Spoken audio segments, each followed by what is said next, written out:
Why is everyone leaving? Current state of Throne of Liberty. It's been nearly 3 months since the global launch of the game. Now it feels like the perfect time to have a look on its current state. If you've checked out the Steam charts recently, you have probably noticed a pattern. The player base has Okay, 50,000 just on Steam. I mean, been consistently declining. Each week we are losing 10 to 15% of the player base. Of course, it's a niche game and it's also normal that players leave after the initial launch hype. But the problem is, this trend doesn't seem to stop. So what is really driving players away? To dig deeper, I decided to gather perspectives from all kinds of different players. I put up a post on Reddit asking for your feedback. Spoke with people from casual guilds, from hardcore PvP guilds, and even players who've already quit the game. From all these perspectives, I identified the key issues that players currently have with the this game, is the gameplay. and I will explain those problems. Okay, you know what? In general, I have to say that I'm not a fan of like this kind of UI because it reminds me of Final Fantasy. So I'm not really a big fan of this. With my experience, but I think BDO is exactly the same kind of UI, right? With over 1,000 hours in the game. And of course, I'm doing all of this because I love the game. I wanted to succeed. But for this, we just have to talk about the problems. Please, I know very well what this feeling. So the first thing everyone was talking about was the combat. Yes, they did a lot of improvements from when the game was initially released. And yes, it feels pretty decent in small-scale PvP and also in PvE. Ooh. But the problem starts in large-scale PvP, where everything often feels so incredible. Oh my god, this looks dog shit. This PvP looks absolutely dog shit, man. Clunky. And there are two problems that have been mentioned from you over and over again. Okay, problem number one. Everyone noticed this after his first large-scale PvP fight, and that's just the incredible bad targeting. And this is just something that needs to be on the top of their priority list, because this is so frustrating to play. You just want to throw your PC out of the window sometimes. So even if you have the perfect settings, it just feels just play World of Warcraft will be better in general, 100%. That's so true. incredible clunky. And for a tap target MMO, not being able to consistently and that's the thing, man. easily It's like a 20-year-old game. It is better than a game that came out in 2024. select targets is just not acceptable. Okay, And second that's just reason. the toxicity in dungeons. So this has been a problem since the release of TL. So either by flaming people how bad they are, or telling them how dare they come into a new dungeon without watching a guide up front, or just by simply kicking people out of the group as soon as they made one mistake. And all of that is obviously not nice. And this is what really kills it for a lot of players, especially new. So what that girl or guy was saying in that Steam review is actually true. This is terrible, man. Players. We could now simply say, oh, the community of Throne of Liberty is just really, really bad and toxic. But I think that's just a really stupid take, and it's just simply not true. It's as stupid as saying that League of Legends players are more toxic than Counter-Strike players, or vice versa. No, they are exactly the same toxicity levels. They are both like... The games fundamentally are good, but if you play them, you know how toxic they are. In every game we have a lot of toxic players, but certain games make us just more toxic due to certain systems, mechanics, game features or missing elements in the game. And then certain games can make the nicest person really toxic and rage, because certain elements in the game have just bad design. Okay, but in other MMOs people are not so toxic in dungeons. So why are people getting so toxic in TL? One big problem is that the mechanics can sometimes feel a little complicated, because the game doesn't explain the mechanics at all. And often everyone has a certain job, and if one person fails, this can be already devastating. And it's always really hard to... Okay, so there's like one-shot mechanics, and there is no learning curve. So if the game doesn't help you or teaches you, you're kind of forced like to go watch a guide. And then if you don't watch the guide, and then you fail, you get kicked out of the party, which leads to toxicity.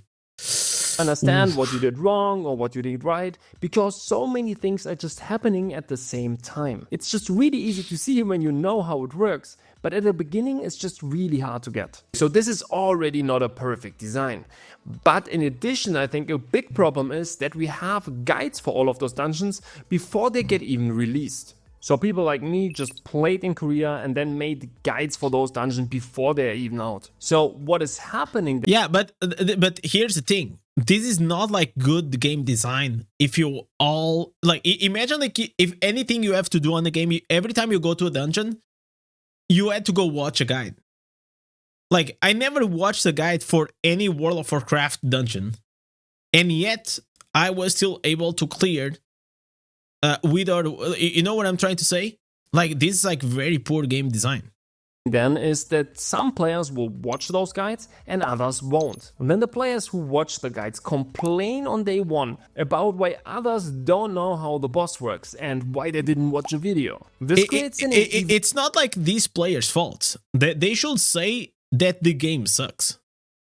Because these players, they should learn, or they help them, or the game itself should be, you know, good enough at giving like a small tutorial so they can understand what they have to do. Even more toxic environment. Of course, this happened now for all 1-star and 2-star dungeons, and it will again happen for all the 3-star dungeons. So the question is, what can they do? I think they just have to explain the mechanics somehow in the game. That would help so much. Give the players the possibility to understand the mechanics in the game. Some nice animation, some pictures on how.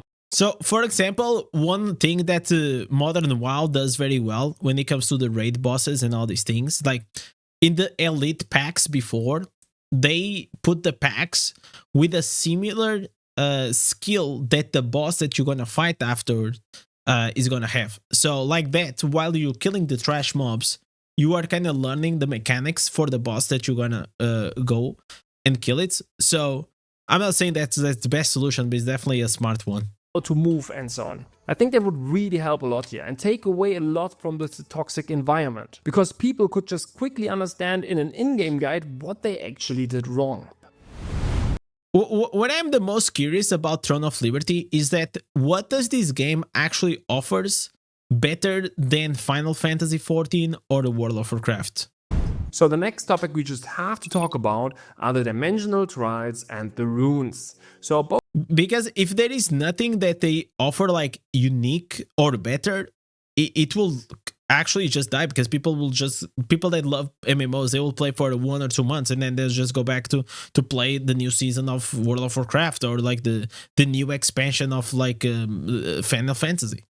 Both systems that just have been recently added. So the dimensional trials are just your Mythic Plus-like system where you can have up to 30 difficulties of a dungeon. And you do those trials to get your runes. Well, these are just stones you can put into your weapons and accessories, which are important for your current endgame progression. So it doesn't matter who I asked or where I looked for feedback, just everyone was saying something negative about the implementation. Okay, so I love the idea of runes. They just give you a lot of options to customize your character. And I also really love challenging PvE content. And I really don't want to flame here on the developers or on the game. But this implementation is one of the worst implementations I've ever seen from systems that are actually really, really great. Okay, what do I mean by that? So first of all, you are implementing. So it basically likes the idea, but the way they did it, it actually sucks. A system with 30 tiers of difficulty. And of course you want to give the bosses new mechanics. That's of course really important and totally fine. But instead of changing the mechanics of the boss throughout the full 30 tiers, you give them all these new mechanics by tier 5. So the first 2 tiers are super easy. And then you give all the new mechanics the players from tier 3 to tier 5. But if you have master tier 5, then it's always the same until tier 30. Oh, I see. And you could see how. So it's like all the difficulty is like, it kind of really gonna fuck up like the new player or the free-to-play player, because they will not be able to progress like very fast. Because right here at level 5 is going to be extremely difficulty. The majority of the groups were struggling heavily already on tier 3. Yeah. And this is of course super demotivating if you have 30 tiers and you struggle already on tier 3. And again, remember, There's no in-game explanation, and it's really hard to understand what you actually have to do. What is that doing? Right, it creates toxicity. You have a nice system here. And probably for you to go inside these dungeons, you are spending like some resources or some material that is very important and is like actually hard to get. And then because if you have a noob on your team and you're gonna fail because of that noob, you're gonna waste your resources. Not only you're wasting your resources, you're wasting your time. Then it creates even more toxicity. I don't know for sure, but if it's something like that, I can understand where it's coming from. With 30 tiers, you have nice mechanics from the bosses, and you could spread them out through all of those tiers here, giving players more and more mechanics with each tier. Players would be able to clear more and more tiers and feel a sense of accomplishment at the end of the day. Wow, today I mastered 4 more tiers in this dungeon. Wow, yeah. The people I did the dungeon with were so great. People would just feel happy. And that would be a great... dogshit systems, alright, we got it. Guilds and Alliance. In Liberty, the major PvP content is for sure. How you guys doing, man? Sure, large-scale PvP. So a couple of times a week you have GVGs, so Rift Zones and Boonstones, and then you have with your Alliance world boss fights every day. Bro, this absolutely looks like dog shit, okay? So I just by looking at this, I already know this is not a game for me. Like, how is this possible? 2 weeks. From my point of view, the best content in Throne of Liberty is by far the GVGs. Of course, they have also some problems, but overall they're... What do you do if you want to have good PvP? That looks actually terrible. Content. Okay, I just need to see that. Castle sieges. Look at this. And all of that. And it's a nice idea that could bring some political elements and just... Bro, what the Listen, this has been solved years ago.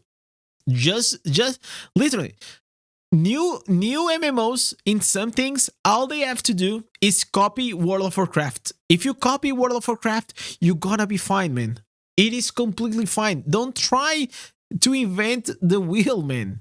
Drama into the game. And to a certain degree, that's really, really good in MMOs. You could write here some really amazing stories between the conflict of certain alliances. But for all this is so fucking messy. I hate it.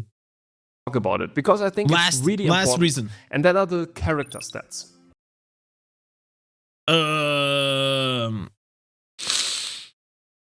Chat, I think this is actually a good game after all. You know? Yeah, this feels like a cool game. And they are in general really, really nice in Throne of Liberty. You have so many different stats, which gives you just so many possibilities to design your character. And this is just definitely a huge plus for Throne of Liberty. But one big problem here is that the game doesn't explain what certain stats are actually doing. And often the in-game descriptions are even just misleading. I can tell you that more than 50% of the current active player base is not understanding the major stats correctly.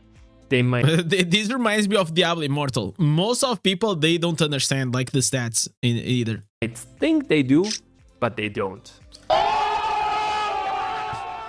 That's why, for example, I've made a lot of videos explain on in-game. It's really confusing for players, and when they load. So not. All right. So pretty much all I got is like garbage combat, garbage community, garbage progression system, garbage fucking like world PvP, and this part I can live with it, the stats, because most of games are like this, that you don't understand exactly what is the best at the start, and then you have to play the game to understand. So Throne of Liberty is completely out of the question. Completely out of the question, but I enjoyed the video. I think this guy did a good job.